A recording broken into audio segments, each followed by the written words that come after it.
joined now by someone who is certainly no stranger to television, having worked on the likes of Marple, Poirot, EastEnders, Holby City, and along the way, Doctor Who. So I'd like to introduce supporting artist, Leighton Haberfield. How are you? Hello, I'm good, thank you very much. I'm in rainy Bournemouth now. Just as I've decided I've got some time on the weekend to enjoy with my family, it's chucking it down. Always Always away. the way, isn't it, sadly? Yeah. Yeah. Well, I wanted to take you back to, hopefully, was a slightly sunnier time, in 2005 when you worked on Doctor Who. Was it? Well, I'm going to have to pick you up on there because in 2005, when I worked on Doctor Who, it wasn't sunny at all. It was very, very cold and wet.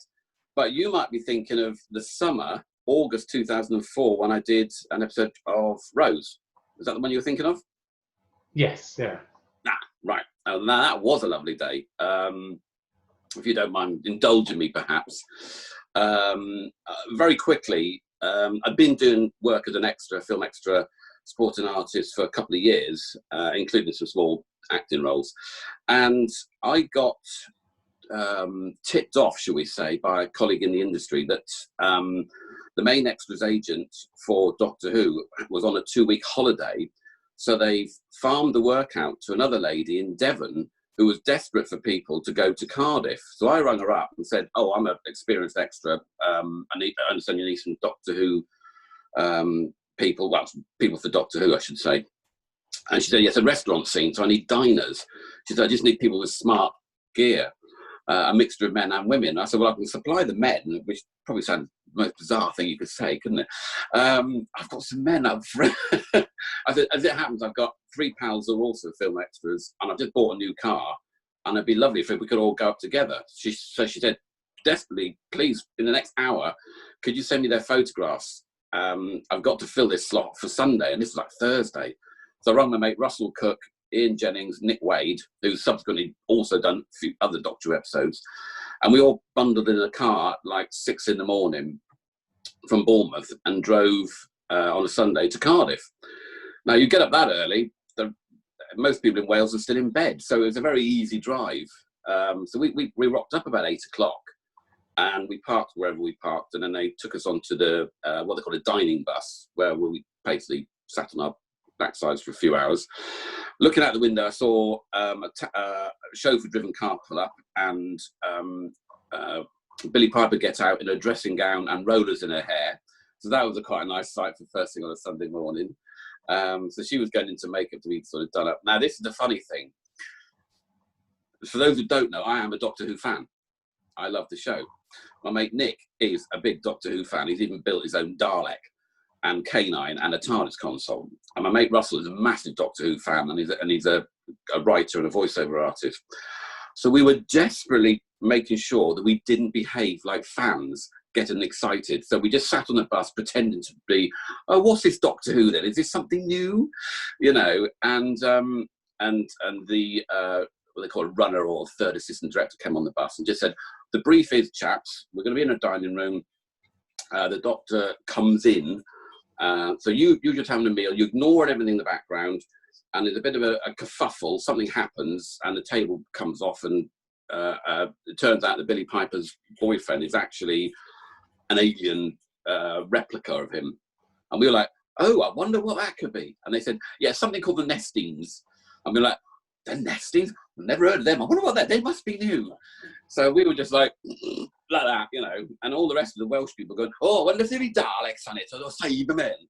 And we were like, "Well, we know what the Autons are." And of course, the Autons are never mentioned. But so we played like, you know, as if we hadn't got a clue what was going on. But normally, as extras, we would just sit down, read the paper, take no notice. But we were watching absolutely everything that was going on. So they bundled us into a minibus about 11 o'clock, and we went into this restaurant in the centre of Cardiff, just off the pedestrianised area. And they moved us around, and they plonked Russell with my friend Ian on one table, Nick on another, and myself with, I don't know, somebody, I can't even remember now. I wasn't looking at them, I was looking at what's going on. So they brought in Noel Clarke and Billie, and they sat them opposite to each other. And I remember Keith, the director, Keith Boak, really going through to Noel how to behave like a nesting facsimile. And to be fair, Noel just went over his head. He's like, I mean, and I've gone, do you think I should have a word with them, Russ? I can explain this better than Keith is doing. You know, I've read Terror of the Autons. I could do this better. I thought, best keep my mouth shut, just watch it, you know. And after about half an hour, it sunk in, and Noel was really into it. And they've cut some of the lines that Noel actually says, and I can't remember them exactly, but it's when he starts stuttering and repeating. Russell T Davies had clearly written some comedy moments, and he did a comedy line, and I'm so annoyed I can't remember it now. And I thought it was really funny, because it's obvious at this point he really was, you know, a replica fake of Mickey. And they cut that line in the broadcast. I was like, oh, that's the best line. My mate Russell will probably remember. So I'll probably ask him, and I'll email you what it was if he can ping it back into my head. But that was very interesting. And then the best bit, I think, well, there's a couple of bits. This is the unbroadcast bit, I think I'll tell you now. So I was earwigging, as one does, and I sort of like moved myself really close to Christopher Eccleston while he was standing looking at his scripts, and he kind of looked at me like, piss off, you know. And then he turned around to the lighting guy, or that might have been the boom guy, one of the crew, and he said, oh, for God's sake, not another one. He said, I've just been offered another number plate. I thought, number plate? And he says, and you're not going to be able to put this one in, he says, for God's sake, he said, why would I want Doctor Who 9 on me bloody number plate? I'm not going to drive around Manchester going, look at me, I'm Doctor Who, you know. He said, that's my third bloody number plate I've been offered now. Now somebody wants to sell me my website, ChristopherEccleston.DoctorWho.com. Wow. So he was getting, obviously this was the early stages of filming. So people who were, I suppose, a bit entrepreneurial were just trying to see if he would buy stuff that relate to Doctor Who. So, and he was like, I don't want it. So he didn't want that. But then later on, back to the sensible bit now, when we were filming the bit where the Doctor fires the cork from the champagne bottle, so we had to have this setup where they do. This took ages, by the way, the technical setup to get the camera shot of the cork. Doctor shakes a bottle of champagne, fires the cork, cork goes into Mickey's head. So that took quite a while. And then they brought in another actor whose name, actually, funny enough, is Kevin Hudson. And the reason why I say funny enough is because I've got a friend called Kevin Hudson, who is also a film extra and has also been a Cyberman. But it's not that Kevin Hudson. It's a what we'd call a short person now. He was probably about 4'8", so he was a shortish lad. And the idea he was going to be the headless Mickey. So they put him into a costume with these massive long arms, and he just goes smashing up the restaurant. So Keith, the director, said, please, everybody, we can only do this in one take. We're going to let Kevin Hudson, the headless Mickey, now smash the restaurant up. So please, no looking at the camera, no overacting, just all run away while this headless thing goes through smashing up. He said, so that's what we're going to do. He said, but we're going to have one quick montage of shots of each table screaming or reacting in horror when the head comes off. And this is where extras either just don't know what to do or get too carried away. And some of them were like, ah! And others were like, what? So it was a lovely mixture of reactions. So Keith is going, I like that one. Oh, that's brilliant. He goes, oh, fuck, I use that one. And then he turned to the table with my friend Ian and Russell on, and he said, let me get a shot of the two gay chaps over there. Now, he did say that in joking manner. And it was just, my friend Russell's reaction was like, how very dare you? So we all start laughing. Russell's straight, by the way, but my friend Ian is gay. And Ian was like, well, he must have known all along, you know, and all that. So there was all this banter. And it was a very, very funny day. And then later on, Russell sneaked out, didn't tell me this so-and-so, and had a really nice chat with Billy Piper without them telling me. But we did have a catch-up with Keith afterwards. And he was very nice, and you could tell he was looking quite frustrated from the technical challenges of the day. And we sort of came up to us and said, "How's it going? It's looking really exciting." And trying not to be Doctor Who fans, clearly trying to be like interested actors, extras, you know. And he was saying about the budget and how we almost like spent the budget 2/3 of the way through, and we got a decent amount of budget and a decent amount of money, but we haven't got enough money and we haven't got enough time. And you could see the sort of strain on his face. But what he was doing on that day was brilliant. He was a really, really good director. He directed the crew, the actors, particularly with Billy and Noel. Christopher's very, very confident, even though Christopher admitted to us afterwards that he's very nervous. And it is a challenging role. It's a big role. He's very nervous, and he really hopes that what we saw today gave us confidence, because we made sure we grabbed Christopher before he jumped in the chauffeur. And I'll never forget his parting comment was that he said, "Well, have a safe journey home tomorrow, chaps, because I will be tomorrow enjoying the pinnacle of my acting career whilst talking to a vat of plastic." So everybody was great, and from a day of challenging technical perspective, I think it was a very rewarding day to do. We ended up being there till gone 7:30, and it was a really long day. But you know, we chatted Keith, Billy, Christopher. We'd seen a monster smash up like a Scooby-Doo moment, you know, the headless monster smash up a restaurant, and seen some wonderful expressions pulled by very enthusiastic supporting artists from Wales. How to scream in Welsh, I don't know. There is a way of doing it. Oh my God! So that was the one day I did on Rose, and it was a whole solid day of just constant filming, but it was very memorable. So was there a real buzz about the set that this was going to be something new and exciting, not just from yourselves, but the crew and the whole atmosphere? To be fair, not knowing at the time, I hadn't realised that it'd been a very, very tense and strenuous production. The block was Aliens of London first, then Rose, and they'd had so many problems during the filming of Aliens of London from a technical perspective, and a lot of disorganisation.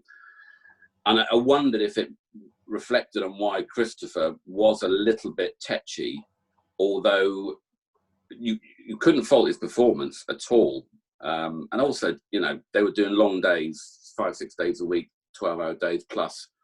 And you could clearly see with Christopher, as soon as they said cut, he'd go straight to the corner, sit down, get the script out, and his head was in his script. He was very, very focused all the time. What I would say was it was a highly professional working environment. That there may have been a little bit of apprehension in the air because they were having achieved quite a demanding and technical challenge. They basically had a smash of a restaurant that isn't a set, it's a privately owned restaurant without actually smashing anything that belonged to the restaurant. So all the tables and chairs and glasses and bottles of champagne and cutlery and everything that kind of waitresses' uniforms and all that was provided by costume and props. So they basically had to smash up the internals of someone else's property. So there was the buzz was more like panic, like, Christ, don't smash everything up, for God's sake, smash this area only. Go for the middle, knock these tables, but don't do that table because that's theirs. And don't go over there, for God's sake, because that's not a fake door, that's a real door. And if you smash that one, you're going to injure yourself. So there was a lot of health and safety really, really rammed. So it was it was exciting for us. It was very exciting, but for the crew, it was a job that they do all the time. And this is where you've got to be very, very on your game. Health and safety has got to be paramount here. And they would move us out of the way when they set everything up, so we didn't trip over the cables and bump into each other or try and distract people. So there was a kind of a buzz, but it was a very working professional environment that could have gone wrong. Probably Keith would have probably had smoke coming out of his ears, but it didn't, and I thought it looked fantastic on screen. It's better there when you're there, because you've got this thing right in front of you doing that. So yeah, that was great. But yeah, it was good. So when you returned to Doctor Who, you returned for an awful lot of night shoots on The Empty Child, Dr. Dances. Did it feel like the same show? Yes, it did. What it felt like was, and what it was the same show and a vastly different episode, because we'd gone from modern day to 1941 in the middle of the Blitz. And it's always funny that you're pretending to be London when you're actually in South Wales, you know. So, and also it's a night shoot. Now, what was very, very good about that was there was a scene where we were prepped for on the, I think it was the Dr. Dances episode, where a bomb lands from the planes and there's a massive explosion, and we all have got to go with our gas masks on, walking through this foggy night. So they had all the big lamps, and this is about railway lines. Now, typical Leighton, I'd been drinking quite a lot of coffee to keep myself up, and at a crucial moment, I needed to go and have a comfort break. So I sneaked off, and you had to go through past these trains, 2 train carriages. So I had to sneak through the train carriages, go for the Jimmy, and come back. I didn't realise they'd actually called action. So I walked out without my mask and my hat hanging off my head. And suddenly I saw all these like zombie folk walking with gas masks. I thought, oh, blimey, right, I'm going to have to hang on here and just lean back behind the railway carriage. But I got a full perspective of this whole landscape of people walking like zombies with the old mask on their face and all this smoke and fog. And it looked brilliant. It looked amazing. And again, I think the impact was slightly lost on the broadcast, whether it was, well, I mean, I'll need to view it again anyway. But I just saw the whole set, which is obviously the railway yard, so also, the trains, the bomb going off, which, as it happens, was really loud. And it set loads of car alarms off. And the other thing I remember, we were in the middle of the shoot with Christopher, John Barrowman, Billy Piper, and they were in a bit of a shouty match on camera, not behind the camera. And a car went by doing the old, that sort of, because everyone knew the filming was going on in Wales by now. And I remember Chris Eccleston saying, I bet that's Keith Boak again trying to mess the shot up. Because obviously he had a bit of a disagreement with the production on the first block, so that was quite funny. And then a bit later on, there's a massive row from somebody from the block of flats across the road. There's a council block of flats, and this is about one in the morning, and all you could hear was, "Who's the father? You slag!" And then somebody had to stop, so we all stopped just to listen, because there's an almighty domestic row screaming from the balcony of this block of flats. You in Welsh, you slag, you all this. And the director, whose name I forget, you went, hang on, he said, this is priceless. We'll just take a moment to enjoy this. All wrong, I know, but it was very entertaining. And also, I think I mentioned before when we spoke, the shoot, Dr. Dances and Empty Child, was entirely filmed in the evening. The whole block was night shoots. And this was January. It was just coming up to my birthday. So I wanted to do it because it was near my birthday. So I have a memorable birthday, but it was certainly memorable for various reasons. But it was cold, wet, bleak. And everybody just seemed tired. And I think it's fair to say night shooting does take it out of you. And I remember all the crew just looking totally fed up. Everyone standing there in umpty 9 layers of clothing and waterproofs and massive waders and wellies and sou'westers and brollies. And I was just still excited. This is Doctor Who. This is brilliant. And everyone else was looking so miserable. I was like, what's wrong with you? And then there was this beacon of light, as I describe it, as we were sent down onto set, no one just led us. We were just said, go down to that hut, that sort of railway hut over there, all you 7 soldiers. So I started strutting down with all my gear on, waiting for the armourer to supply us the Lee Enfield rifles. And there's a guy in a blue long trench coat thing. And I thought, I didn't see him this morning. I wonder what, is he one of the RAF or something, And this guy turned around and it was John Barrowman. And I'd been used to everyone looking so grim and miserable all evening. He went, "Hey, how's it going, lads?" And I'm like, "Oh, he seems quite nice, because I am John, a.k.a. Captain Jack." And I went, "Hey, I'm Leighton, a.k.a. Private Pike." He didn't know who Private Pike was, or he probably did, but he didn't act like he did. And so we all end up giving ourselves names out of Dad's army. So, one of us would be Walker. I think I was Walker. And then the youngest lad, we called him Pike. And then the one who was a bit hyper, we called him Corporal Jones. So we had these sort of running gags. So we all named each other out of Dad's army team, And the miserable one, we called him Fraser. So good memories from Dr. Dance, who's an empty child, despite the cold, bleak, driving rain and howling wind. Well, it sounds like you experienced the best of Welsh weather, but it must have been quite nice to be on that for more than just one day, because that must have been a week or so worth of work, was it? I think it was 6 days, but I ended up doing about 4. They cut me from the schedule on the shoot because I asked for haircut money. I dared blow the budget by asking, "You haven't paid for me to have my hair cut really short. You're supposed to, part of the equity agreement is pay me." And they went, "We'll get back to you on that." And then they said, "Oh, here's your haircut money." On the 4th day, I said, "Well, by the way, we don't need you anymore after now. Thanks very much. Here's your haircut money." And so if you're going on Doctor Who, don't ask for any money, because they'll blacklist you then. But as you say, by that point, it was well known that Doctor Who was back, that it was filming in Wales. Was there a lot more scrutiny and security on set as well? There was on that Dr. Dance's shoot, because we were all, our soldiers particularly, were carrying rifles.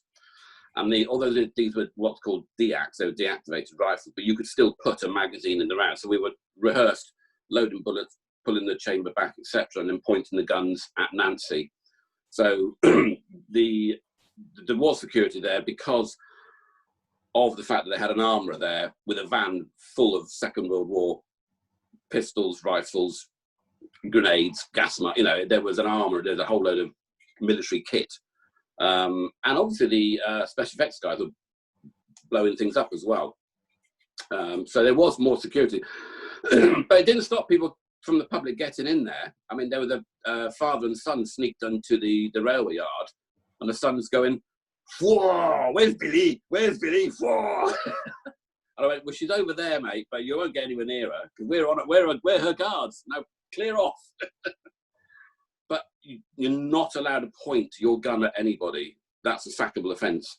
So as much as you'd like to turn your Lee Enfield rifle and tell someone to clear off, you're not allowed to do that. Yeah, they take it very seriously, armourers.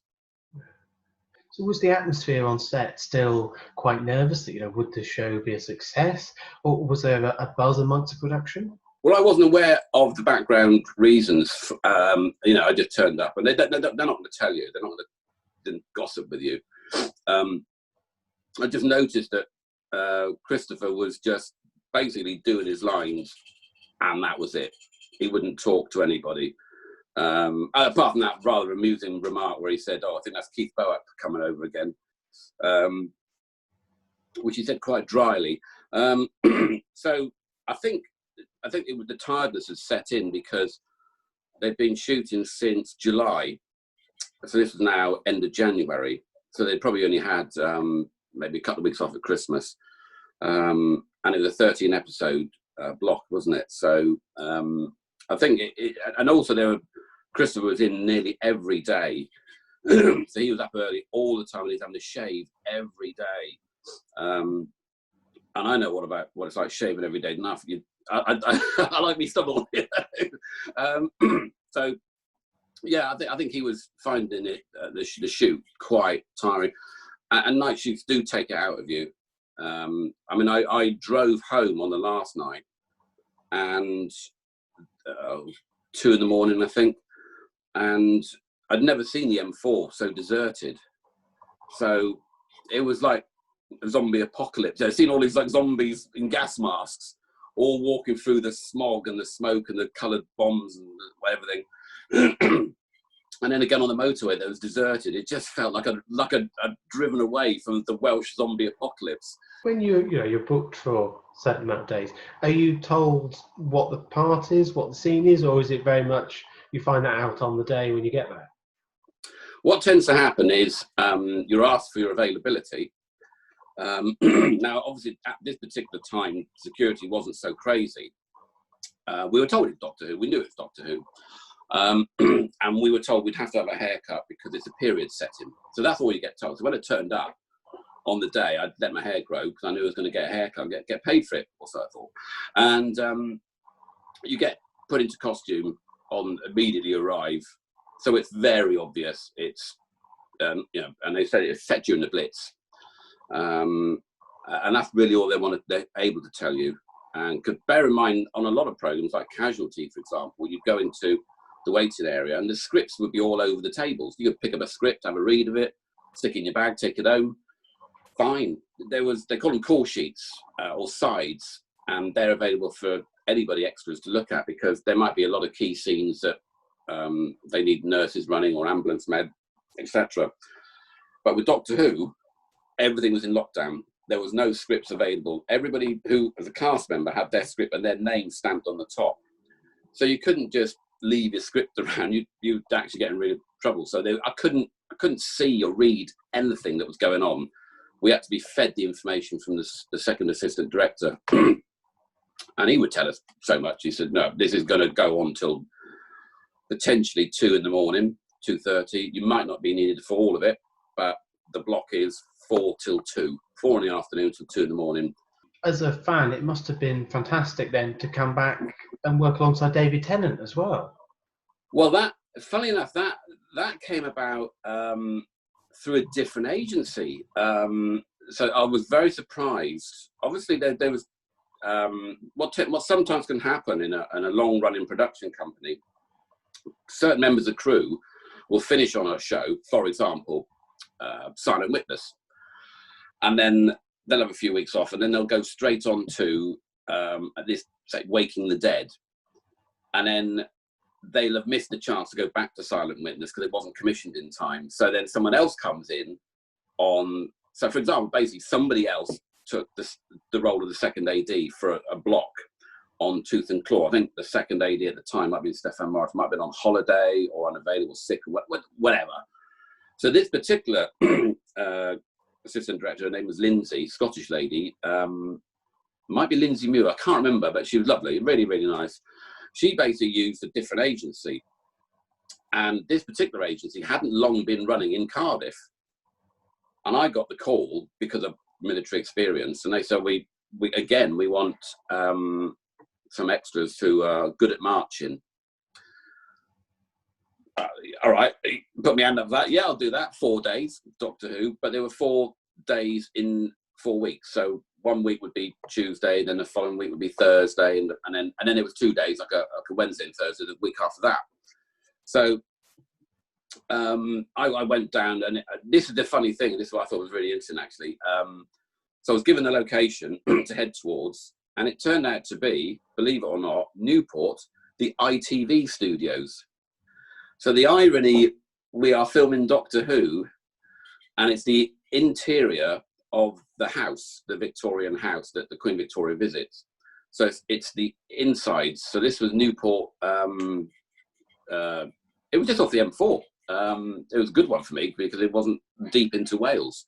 So it was just over the bridge, and it was just the irony. We're actually doing BBC prime time top flagship show, Doctor Who, at the ITV studios, but don't tell anybody. And that was the scene where I was dressed as a Redcoat, and I've been knocked out by, I've given a bowl of soup or a cup of soup or something that has got a sleeping drug in it, and we all filmed collapsing. And then Billy Piper comes around the corner and looks at me slumped on the floor. And the director says, right, I want you to get on top of him, you know, hooray! And see if you can wake him up. So Billy, and she's, oh, have we met before?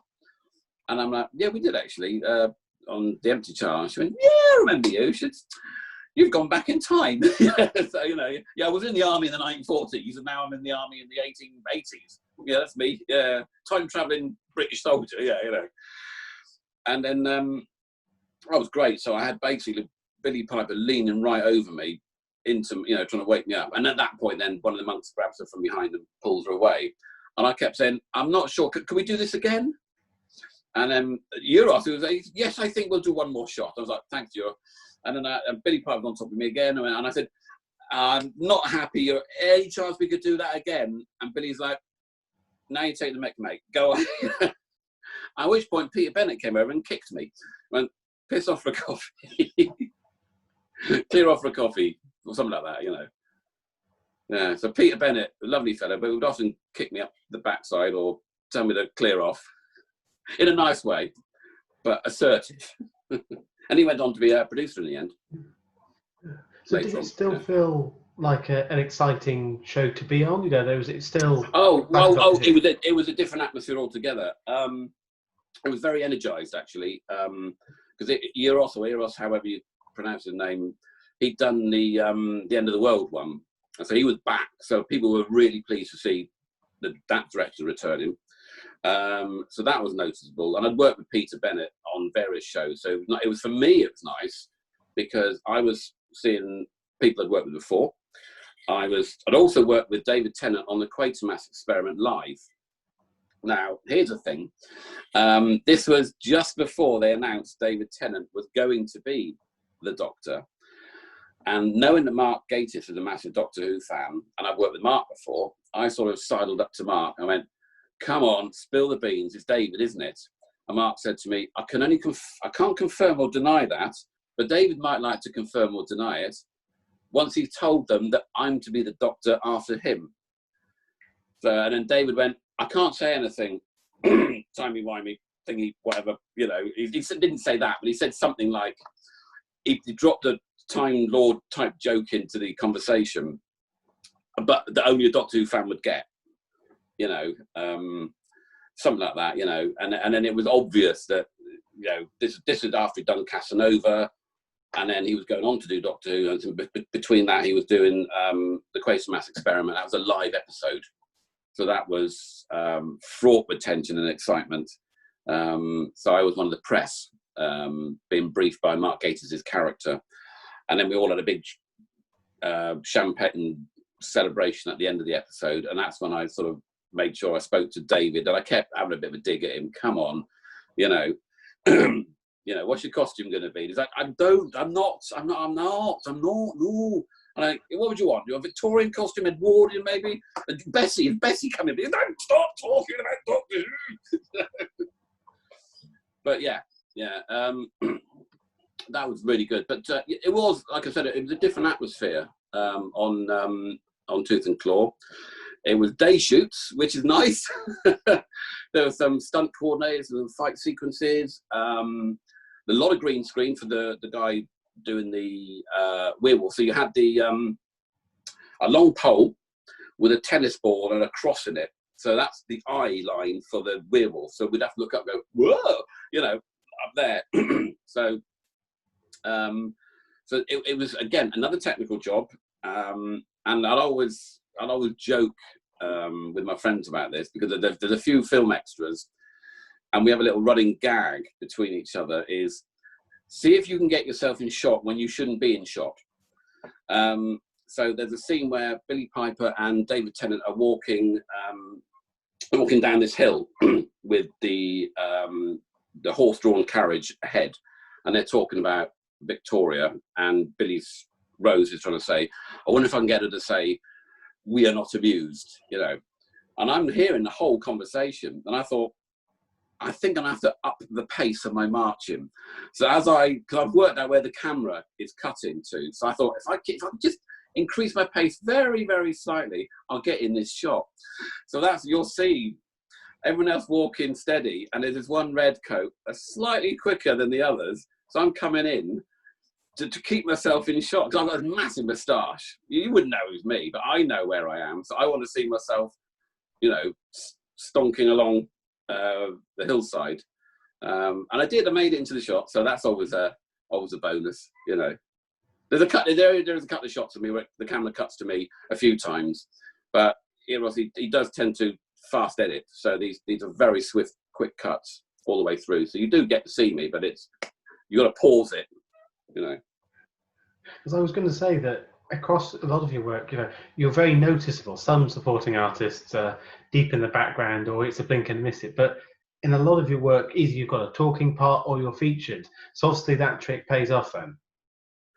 Well, that particular, that was just me being having a bit of fun on the day, because we were up in the hills of somewhere north of Cardiff, and it was, even though it was, I'm trying to think, I think it was March. Was it March? No, it was October. Yeah, and in Wales, after September turned into Alaska, so it was quite bitterly cold, but we had all these layers on. So I just thought, they're not involving the extras very much in this, so I'll see if I can get myself in shot. Now, the other thing I did is an actor called Jamie Silvers or something. He was the leader of the troops, and he wasn't very confident on the horse, so they stuck him on a stepladder. So the horse just basically wanted to do its own thing, and because he didn't have the confidence to sort of steer the horse with his feet and his hands and all that with the stirrups, they decided that it was brilliant, because David would be talking to Jamie on the horse, and then the horse would just walk off, and he'd be like, so they'd come and try and hold the horse, and then the handlers would move out of the way, and he'd start doing his lines again, and the horse would go the other way. So you're right, stick it. Right. And Pete was like, "Have we got a step ladder? Get one of the one of the lighting guys to bring one of their step ladders." So the actor Jamie ended up stuck up on top of the step ladder. They got the camera underneath. So I thought I'd have a little chat with Jamie and see if I can get him to, give me some orders, which might involve the camera cutting to me. So you sometimes, if you're confident, have a bit of a cheeky chat with the actors. I said, well, as one of the higher ranking Redcoats, you'll be looking at me, Captain, and ordering me to hand over the reins to so and so. So I'll volunteer for that scene. So you kind of have to be a little bit cheeky and ask, because they have to pay you more money if you're on camera. So I've always said there's no harm in asking, is there? No, certainly. You never know what's going to happen. No. But another, I suppose, British institution that you've worked on was Poirot. Again, you worked with Mark Gatiss on that. How was that production? Well, they all went to Egypt to film that. But when I was involved in that, I went to Ealing Film Studios. So I went to West London while they all went abroad. Now that would have been 2007, and Mark and I have crossed paths several times on TV shows. So we always talk about Doctor Who, and he was telling me that thing that he was writing. Was he writing one, or is he? No, he was going to be in the one with where he ages, and then he goes. Oh, I can't remember what it's called now. One with set in the cathedral with Martha and her family, and they're all in dinner jackets. I can't remember what that was called, but he was telling me about that one anyway. So he wouldn't tell me obviously too much, because he wouldn't. He's professional, but he was saying, "Oh yeah, I'm going to be in this, and we're shooting that so and so." So yeah, that was nice working with him again. And of course, David Suchet in that, because it was a talking part as well. It wasn't just a background part. Yeah, I'd done a Marple beforehand, and now this is down, I think, probably down to Sean Clayton, who's the ITV second assistant director, who booked me on Marple. Now, on that was called Ordeal by Innocence, or Innocent, or something like that. And anyway, I was the prison guard, and this young lady actress comes in to see her brother, who's going to the, bless him, he's going to be executed. He's going to the gallows. So this is her last chance to say goodbye to her brother before he's hung. So I can't remember the period of it.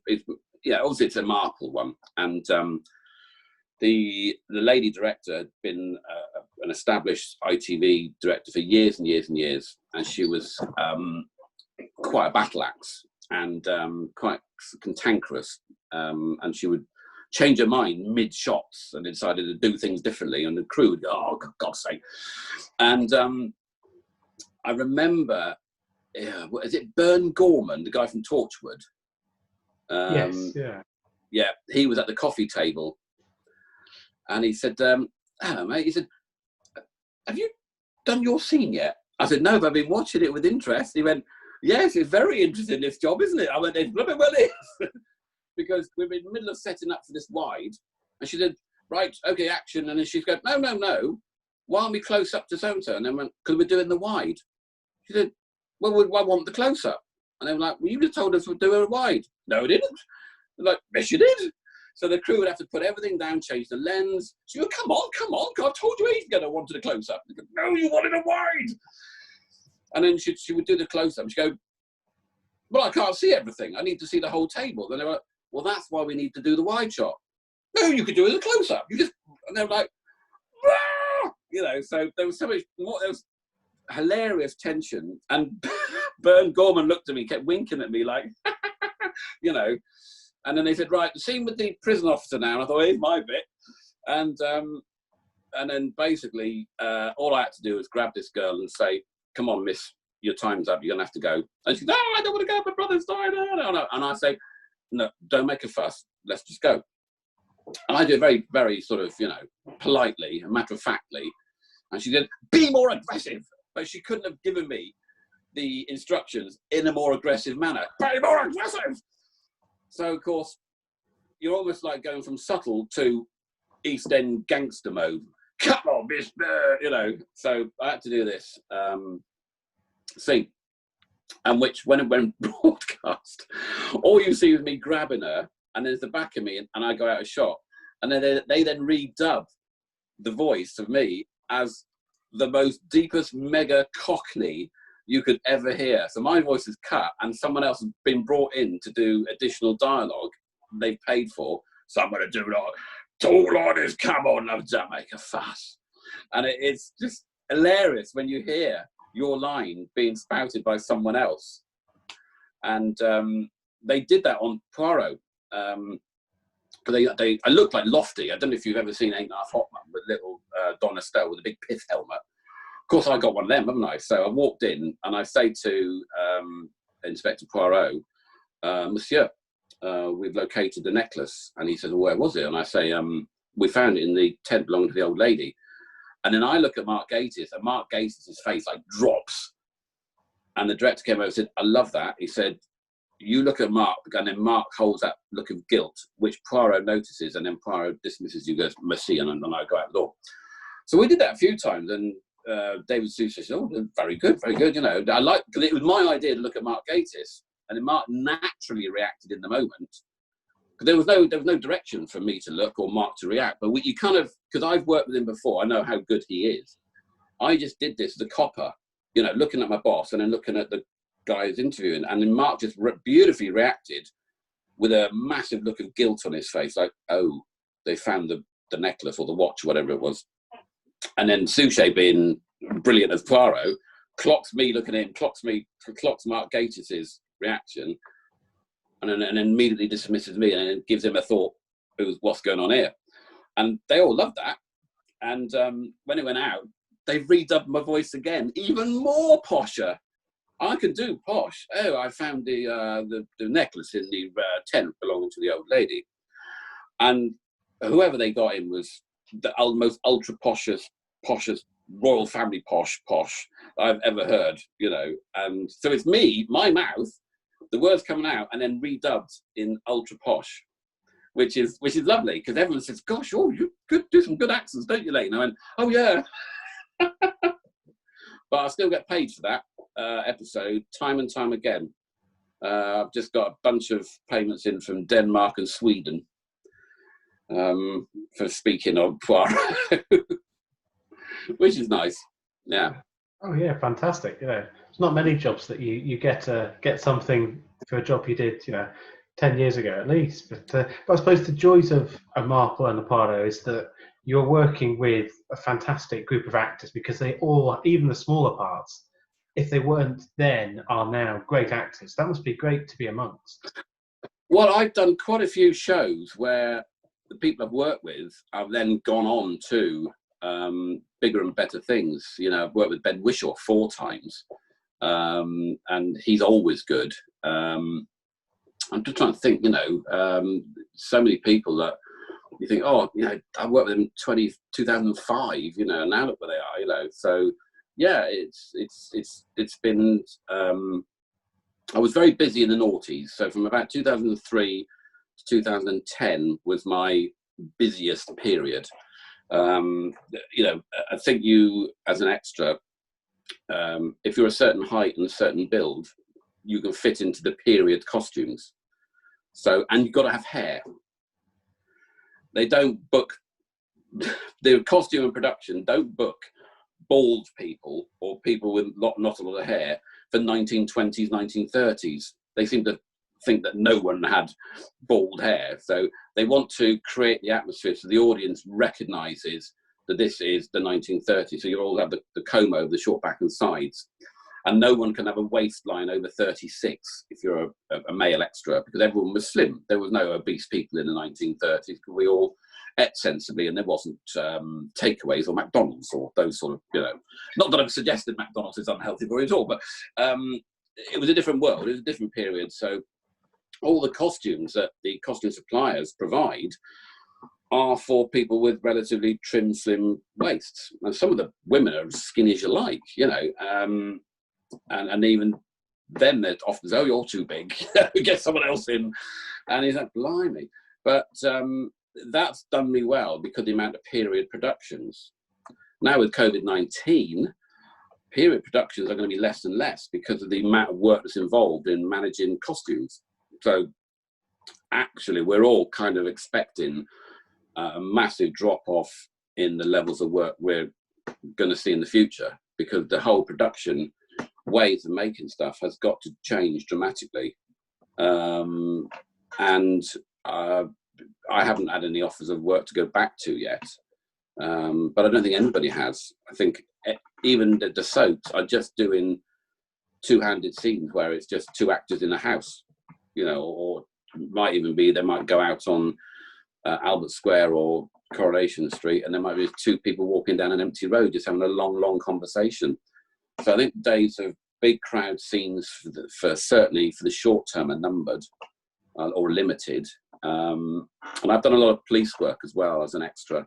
Somebody advised me in 2004 to purchase a police uniform. So as a result of that, I've ended up with loads of scenes where I'm arresting someone, I'm talking or whatever. And I've, as a result, I've auditioned for commercials off the back of that as well. So I've had a mixed and varied career, and some very nice paid jobs, and some jobs which weren't very good money at the time, but I still get 20 quid every year from them. And you think, oh, the £32.50 is on its way. Yay! I'll never be rich, but there's a lot of rich memories. Well, we've touched upon just a few of the many iconic series you worked on, and I'm sure that we could talk an awful lot more about those and other jobs you've done. I'd just like to say thank you very much for your time, Leighton. It's been an absolute joy to hear about the fun that you had on set for some of these shows, so thank you. Well, it's been a pleasure, and thanks for inviting me.